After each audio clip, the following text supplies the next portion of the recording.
Boss events have really pushed the boundaries of farming efficiencies, making us discover the power of druid farming, marketplaces, 2 BRF Monkeyopolises, and many others, but now another efficiency has been brought to light, and it uses the engineer. If you didn't know, overclocking a banana farm makes it produce 66% extra money while it is affected, and the duration of the buff depends on the tier of the farm, with lower tiers being buffed for longer durations. Now this new trick takes advantage of this because if we overclock a base farm and then upgrade it to a tier 4 or 5, it'll get the best of both worlds, as it will still make plus 66% money, but the buff will last 105 seconds instead of the normal 45 or 30 seconds. Technically, this could be used on its own later in boss runs to get more out of your overclocks. Just place down a base farm, overclock it, and upgrade it to a 420, and you'll get an extra 60 seconds per overclock, which will really add up.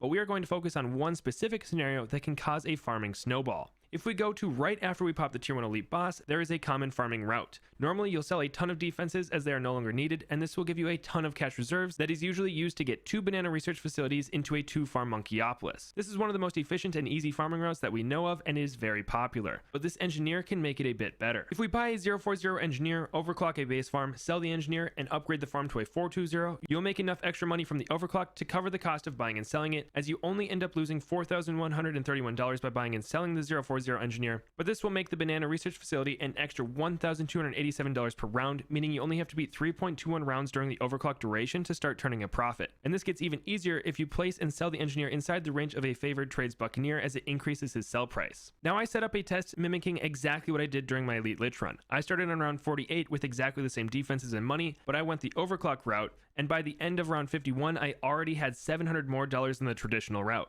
Now that isn't much right now, but 40 or 50 rounds down the road, and that can easily compound into tens or hundreds of thousands of dollars, since you'll be getting farms up faster, which will give you more money to kill the bosses earlier, giving you even more time to farm, thus building quite the snowball for you to enjoy. But all this really comes down to if you can beat the rounds fast enough for this to turn a profit. So to get the most bang for your buck, make sure to place your defenses near the start of the trek and start plowing through the rounds. Big shout out to Grouchu for telling me this on Discord. If you want to join our community, you can use the links down in the description.